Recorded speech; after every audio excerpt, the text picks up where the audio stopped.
Siya. Maaari ko bang malaman kung sino ang lumiban sa klase ngayon? Wala? Magaling dahil kumpleto kayo. Kamakailan lamang, ating tinalakay ang tungkol sa epiko. Binibining Glesa, maaari ka bang magbahagi kung ano ang iyong naalala tungkol sa epiko? Magaling dahil naalala niyo pa ang epiko. Ngayon ay dumako naman tayo sa ating panibagong talakayan.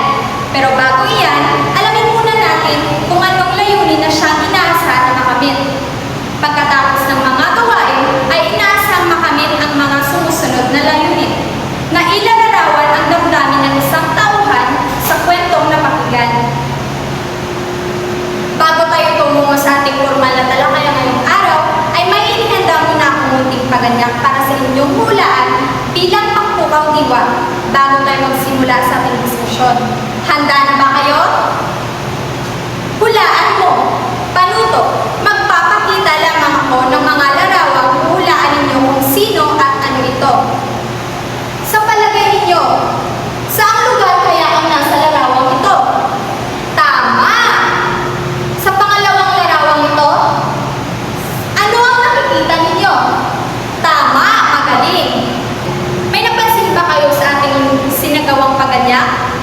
Tama! Magaling! Dahil ang paksa natin ngayon ay tungkol sa epiko, hindi epiko ng Dalisay, kundi epiko ng Maranao, Prinsipe Bantugan. Bago tayo dumako sa ating formal na talakayan, ay atin munang linawin ang iba't ibang salita na magbibigay dagdag kaalaman ukol sa ating paksang tatalakayan. Paglitang ng talasalitaan. Panuto. Ang mga pangungusap sa hanay A ay mayroong nakasalubwet na salita at kinakailangan hanapin sa hanay B. Ang kasing kahulugan ng salitang nakasalubwet sa pangungusap.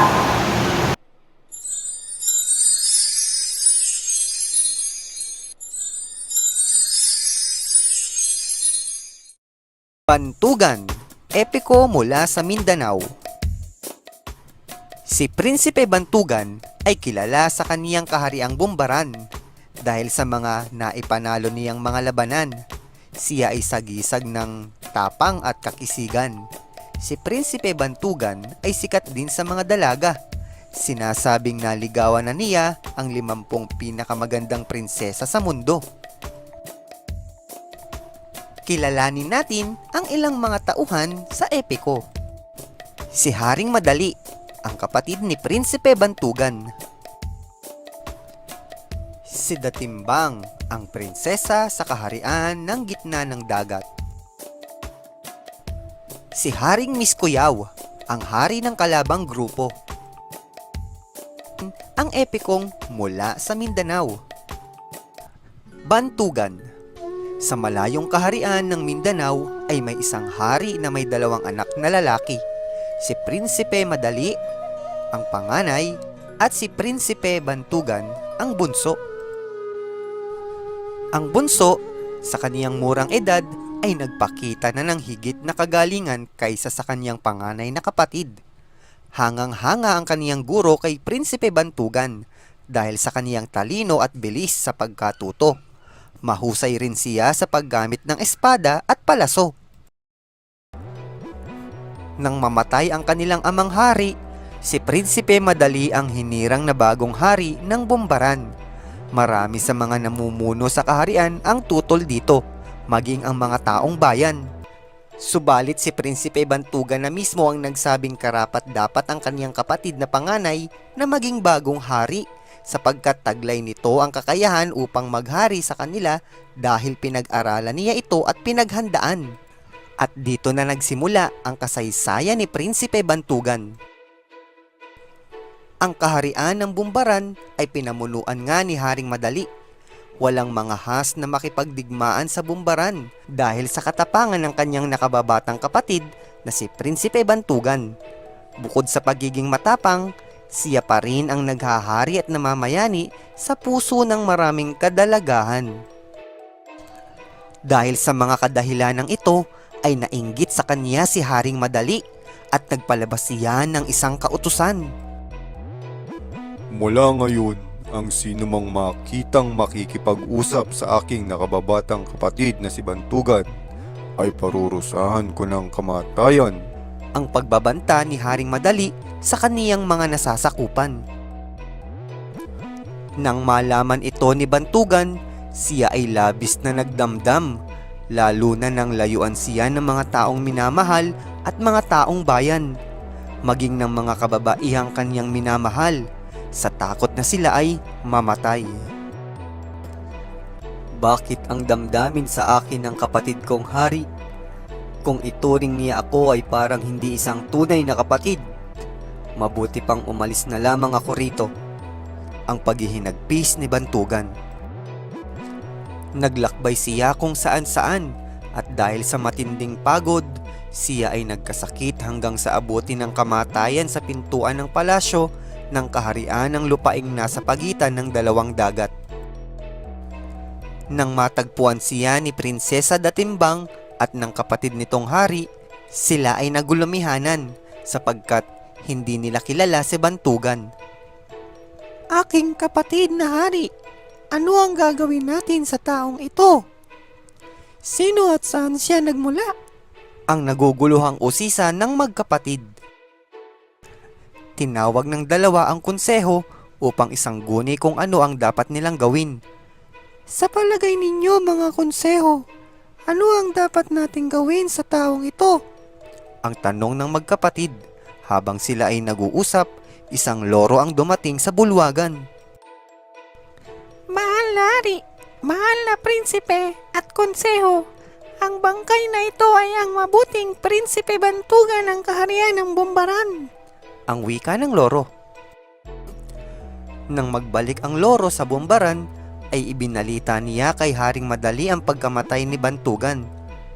Mahal na Haring Madali, ikinalulungkot ko pong ibalita sa inyo na patay na ang inyong nakababatang kapatid na si Prinsipe Bantugan. Ang malungkot na pagbabalita ng loro. Pagkarinig ng masamang balita, ay kaagad lumipad sa langit si Haring Madali, kasama ang isang kasangguni upang bawiin ang kaluluwa ni Bantugan. Samantala, dinala naman ni Prinsesa Datimbang ang bangkay ni Bantugan sa Bumbaran. Nang muling mabuhay si Bantugan, ay nagsaya ang lahat at nagbago si Haring Madali. Mabuhay ang kaharian ng Bumbaran. Mabuhay ang aking kapatid na si Prinsipe Bantugan. Ang mabunying pagsigaw ni Haring Madali. Subalit nang mabalitaan ni Haring Miskuyaw, kaaway ni Haring Madali, na si Bantugan ay namatay, lumusob si Haring Miskuyaw kasama ang marami niyang kawal sa Bumbaran. Dumating ang pangkat niya sa Bumbaran. Nakasalukuyang nagdiriwang dahil sa pagkabuhay muli ni Bantugan na hindi nalalaman ni Miskuyaw. Natigil ang pagdiriwang at ito ay napalitan ng paglalabanan. Pumailang lang sa himpapawid si Bantugan at siya ay nakipaghamok sa mga kalaban. Dahil sa karamihan ng mga tauhan ni Miskuyaw at kagagaling lamang ni Bantugan sa kamatayan, siya ay nanghina hanggang sa mabihag ng kaniyang mga kaaway. Ngayon ay katapusan mo na, Prinsipe Bantugan. Tuluyan ka ng mamamatay. Tingnan natin kung may magagawa pa ang kapatid mong si Haring Madali. Ang mayabang na pagbabanta ni Miskuyaw. Siya ay iginapos subalit unti-unti ring nagbalik ang kaniyang lakas matapos siyang makapagpahinga. Nalagot niya ang pagkakagapo sa kaniya at muling lumaban. Dahil sa malaking galit sa mga kaaway, higit siyang naging malakas hanggang sa mapuksang lahat ang mga kalaban. Pagkatapos ng labanan ay dinalaw ni Bantugan ang palibot ng kaharian ng Bumbaran at pinakasalang lahat ang kaniyang mga katipan at sila ay dinala sa kaniyang kaharian. Sinalubong sila ni Haring Madali, ang buong katuwaan at muli. Lahat ay nagdiwang. Nabuhay ng maligaya si Bantugan sa piling ng kaniyang mga babaeng pinakasalan at natanggap ng lahat ni Haring Madali ang kapalaran ng bunsong kapatid. Sino ang kapatid ni Prinsipe Bantugan sa kaharian ng Bumbaran? Bakit ipinagbawal ni Haring Madali na makipag-usap ang sinuman kay Prinsipe Bantugan? Ano ang naging dahilan ng pagkamatay ni Prinsipe Bantugan? Saan namatay si Prinsipe Bantugan? Magaling! Tama ang inyong mga sagot. Ngayon ay susubukin natin kung nakikinig ba talaga kayo sa ating tinalakay. Para sa ating aplikasyon, ay kailangan nyo lamang sagutin kung anong nangyayari na damdamin ng tauhan na nakapaloob sa pangungusap na nasa ibaba.